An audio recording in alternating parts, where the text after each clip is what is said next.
Hey, how everybody's doing? This is Testimony Tuesdays.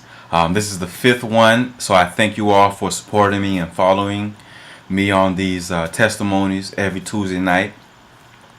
I have a story for you guys.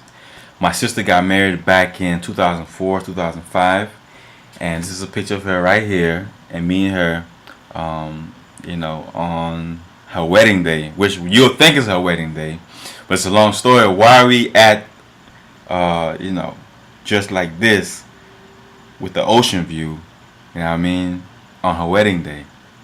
See, the thing is, this actually was a picture taking. I took this picture 2 days after the wedding. I still had the suit, and during the time of her wedding, it was a real chaotic time for me. I mean, things were going on in my life that were really not productive. You know what I'm saying?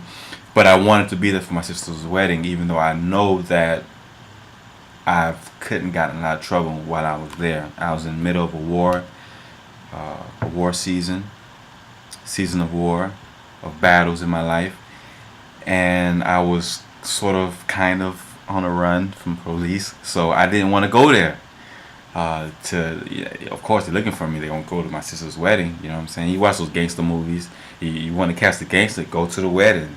Go to the funeral, go to the graduation. They're gonna be there to support their family because real people do real things, and a wedding is something very real to individuals such as myself and people who live a life of honor and dignity. But anyway, I I couldn't have missed it. I was like, man, I don't care what's going on. I'm not gonna miss my sister's wedding. You know what I'm saying? They're just gonna have to come get me.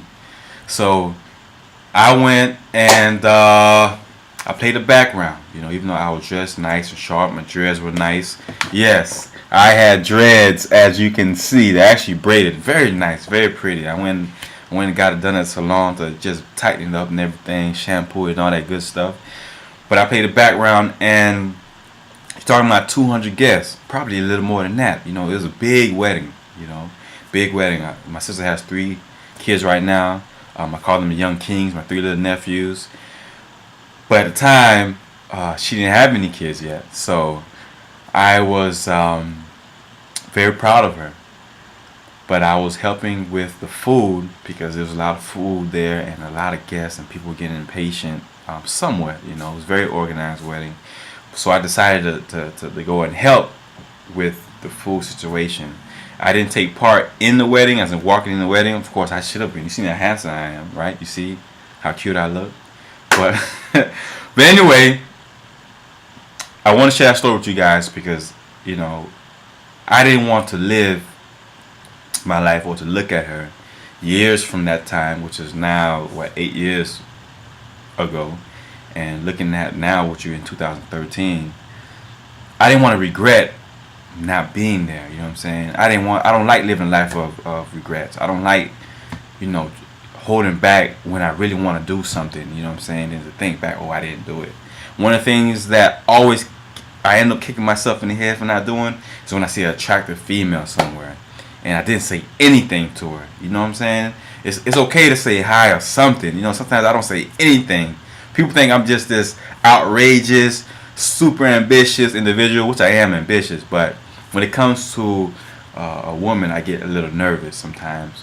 And I didn't want to regret not finishing school, not getting back into college after I dropped out. You know what I'm saying? So don't live a life of regrets. I just want to share that story with you guys.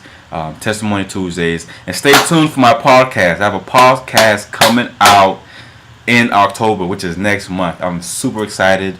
I am relaunching my clothing line, One Man Army. I'm going to push my book, The Courage to Believe, a lot harder. The stage play DVDs, I'm going to push that even harder. I'm also going to be pushing a few other products and just inspirational messages and speeches, and just I'm going to be touching on a lot about dating, things that affect the black community, things that are affecting the educational community, society in general, international, local, financials, all that good stuff, all the juicy stuff. But I'm gonna keep it clean now. You know what I'm saying? I'm Christian. I gotta go to church. I got a lot of my fans, followers. They see me in church, so I can't be cursing and stuff like that. But I'm gonna keep it clean. Thank you, bless you, And just stay tuned because I'm on the come up. Multi-billionaire in the flesh. You feel me? Mwah.